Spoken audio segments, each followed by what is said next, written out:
আসসালামু আলাইকুম। আমন্ত্রণ জানাচ্ছি খাদিজাস কিচেন ওয়ার্ল্ডে। আজকে তৈরি করে দেখাবো আম দই। সেটা ঝামেলা ছাড়াই কিভাবে তৈরি করে নিতে পারবেন সেই রেসিপিটা আপনাদের সাথে শেয়ার করতে যাচ্ছি। এই আম দইটা বানানোর জন্য আপনাকে খুব বেশি ঝামেলা পোহাতে হবে না, সেইভাবে রেসিপিটা আপনাদের সাথে শেয়ার করব। আর এই আম দইটা আপনারা যে কোনো পাত্রে তৈরি করে নিতে পারবেন এবং এটা খেতে যে কতটা টেস্ট হয় সেটা আপনি তৈরি করার পরেই বুঝবেন।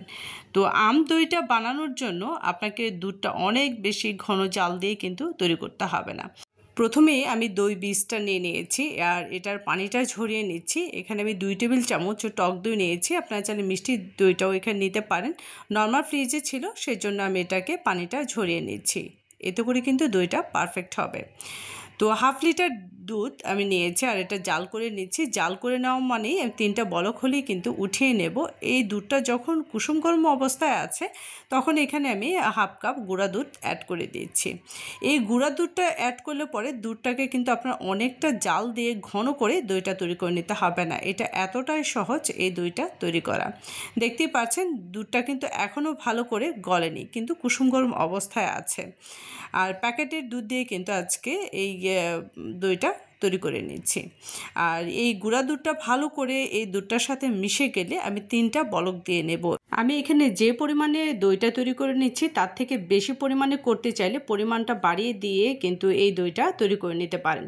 তো এখানে আমি হাফ কাপ চিনি দিয়ে দিচ্ছি, দিয়ে এটাকে আরও 3টা বলক দিয়ে নেব। মানে এখানে আমি 6টা বলক দিয়ে নিয়েছি, প্রথমে 3টা তারপর 3টা। তো এটা 3টা বলক দেওয়া হয়ে গেলে শেষের দিকে আমি এটাকে নামিয়ে নেব আর এটাকে ঠান্ডা করে তারপর কিন্তু আম দইটা তৈরি করে নিতে হবে। 2টা আম নিয়েছি, আমটাকে পিল করে এটাকে আটি থেকে সেপারেট করে নিয়ে ব্লেন্ডারে দিয়ে ব্লেন্ডার করে নিয়েছি। আপনারা চাইলে কিন্তু এটা স্কুইজ করেও এই আম পালটাকে বের করে নিতে পারেন। আম দইটা বানানোর জন্য মিষ্টি আমটাকে বাছাই করে নেবেন আর আপনি চাইলে এই পর্যায়ে এই আম পালটাকে ছেঁকে নিতে পারেন।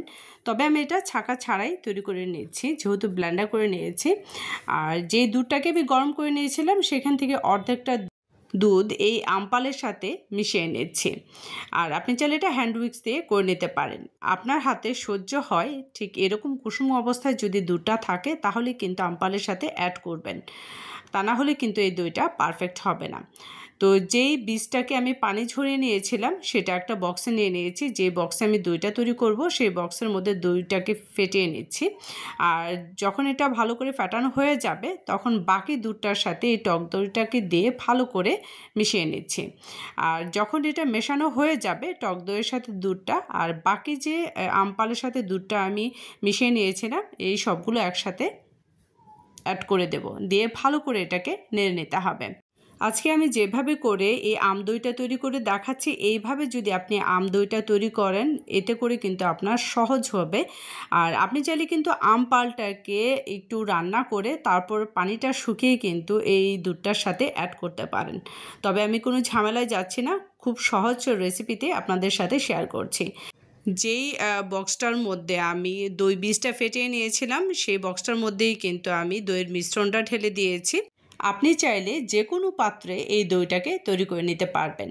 তো আমি বক্সের মধ্যে নিয়ে নিয়েছি আর মাটির যে পাত্র সেটার মধ্যেও কিন্তু আমি কিছুটা দই তৈরি করে নিচ্ছি। আর 3 থেকে 4 ঘন্টা পর আমি আপনাদেরকে দেখাবো এই দইটা কতটা পারফেক্ট হয়েছে। এই দইটা আমি রোদ্রে তৈরি করব। তো এটাকে আমি রোদ্রে দিয়েছি, ঢাকনা দিয়ে একটু ঢেকে দিয়ে এটার উপরে কাপড়টা দিয়ে দিচ্ছি যেন রোদটা এটার উপরে লাগলে গরমটা যেন থাকে এবং দইটা পারফেক্টভাবে হয়ে যায়।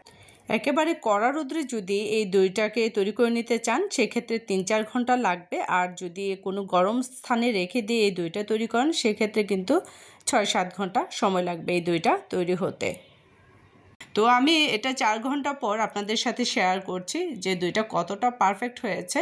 দেখুন একটু উল্টে পাল্টে নিলেও কিন্তু দইটা পড়ছে না, এটা কতটা জমে গেছে।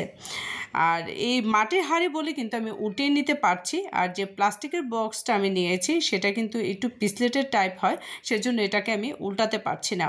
তবে আপনাদেরকে একটু কাত করে দেখাচ্ছি যে এই দইটা কতটা পারফেক্টভাবে জমে গেছে, একটু কাত করলেও কিন্তু পড়ছে না।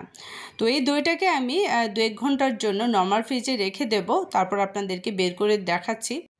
দইগুলোকে আমি নর্মাল ফ্রিজ থেকে বের করে নিয়েছি। দইটা কত পারফেক্টভাবে জমে গেছে যে এটা উল্টিয়ে দিলেও কিন্তু দইটা পড়ছে না। একবার হলো এই দই রেসিপিটা ট্রাই করে দেখবেন, এটা খেতে যে কতটা মজা আপনি তৈরি না করলে বুঝতে পারবেন না। গুঁড়া দুধ ছাড়া যদি এই দইটাকে তৈরি করে নিতে চান, সেই ক্ষেত্রে কিন্তু আপনি 2 কেজি দুধকে 1.5 কেজি করে নিতে পারেন। আর আম পালটাকে রান্না করে এটাকে ঘন করে নিয়ে তারপর দইটা তৈরি করে নিতে পারেন দই বীজ দিয়ে। আশা করি আপনারা বুঝতে পেরেছেন, খুব সহজ রেসিপিতে কিন্তু আজকে আম দইটা তৈরি করে দেখিয়েছি। দেখতেই পাচ্ছেন কতটা লোভনীয় হয়েছে, খেতে কিন্তু অসাধারণ হয়েছে। আমাকে অবশ্যই কমেন্ট করে জানাবেন। আজকের রেসিপিটা ভালো লেগে থাকলে লাইক, শেয়ার, কমেন্ট এবং সাবস্ক্রাইব করতে ভুলবেন না। এরকমই আরও নিত্য নতুন রেসিপি পেতে নোটিফিকেশন বেলটি অন করে রাখবেন। বছরে কোনো সময় যদি আপনার এই দই আমটা খেতে ইচ্ছে করে, সেই ক্ষেত্রে কিন্তু আপনি আম পালটা সংরক্ষণ করে রেখে দিতে পারেন।